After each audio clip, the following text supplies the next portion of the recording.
While we all embrace the arrival of spring in New England, not everyone's happy to see the snow disappear, especially in places where snow's harder to come by and even tougher to hold on to. Like Little Yawgoo Valley in Exeter, Rhode Island. At just 285 feet, it's sometimes rumored to be smaller than the state's landfill. On our last visit, we checked, and on that day anyway, Yawgoo beat the landfill by a full 85 feet. So, before bidding a last good riddance to the nor'easter-riddled winter of 18, a nod to good things that come in small packages, like Yawgoo Valley and its Yawgoons. I would describe it as a group of friends who started filming here about 8 years ago. I guess it's about showcasing snowboarding in a creative way. Very creative. A dentist when he's not videographer for the Yawgoons, Brendan Guin and a few friends who grew up and learned to ride here reconnected a few years back and meet up now and then over the winter to make videos of their snowboarding exploits, which have attracted national attention, including a 2017 New York Times story which called them the coolest scene in snowboarding. Oh my goodness. Some pretty big buzz about guys from a pretty small hill. People have seen the videos and they show up, they can't believe how small it is. This is it. When we had somebody that works for a snowboard magazine come here for the first time, I could see that they were kind of taken back a little bit. No high-speed quad for these guys either. This rope's been here since we were kids. What it comes down to is just making the most of what we've got. Woo! Who you calling small? Ever wonder if Franklin, Massachusetts is named after Benjamin Franklin? Of course it is. In fact, there are cities, towns, and counties clear across America named after Franklin, but only Franklin, Mass. Can say it was the first, named while the founding father was still alive. What's less well known is that the connections to Franklin here go deeper.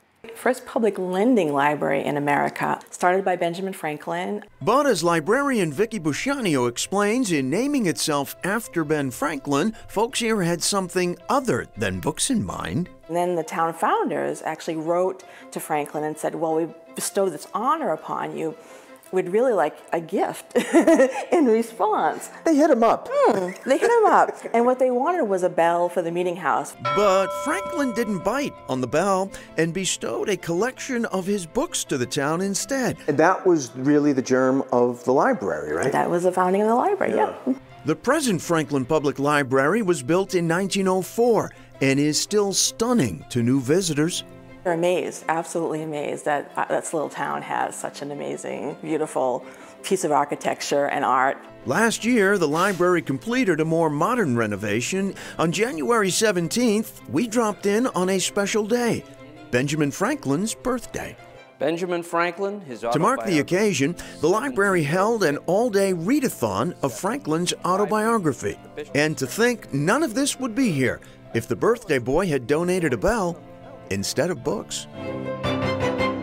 Now, from one inventor to another. I chose a mixture of all the phones that were ever made because it's so interesting. And everyone has some connection to a phone. This is interesting. So some Former engineer and self-confessed phone fanatic Vincent Valentine is also the founder of one of the most fascinating new museums in the Boston area.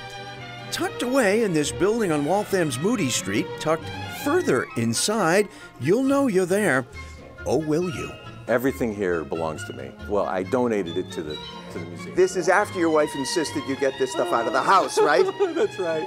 In one big room, one big sweep of over 100 years of the telephone. Everyone identifies with some phone, whether it was in their grandmother's house, whether they were growing up with it, or whether they've never seen it before. And guess what this is, kids? They think of this as like a jail or something? So the first comment is, what's a phone booth, right? What is that? And then the second thing is, can I get a selfie? Boston was the birthplace of the telephone, and Valentine has among the first commercially produced phones. Wasn't mobile. No, called the coffin phone because it looks like a coffin. In fact, nicknames used to be big with phones. Then there's the first car phone. 1958. And we talk about texting and driving.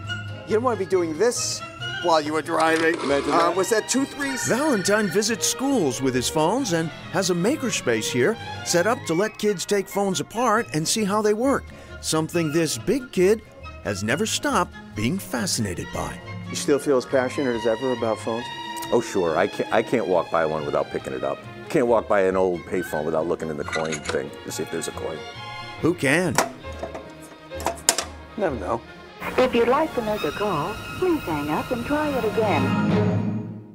And Vincent Valentine tells us that his curiosity with phones began when he was in kindergarten. Yeah, that's when he actually took apart his very first phone, and he says he got in trouble for taking apart that phone because it was still in use. Now, the Telephone Museum is open from Thursday through Saturday. And next up, Tommy Gagnon rescues logs headed for the fireplace.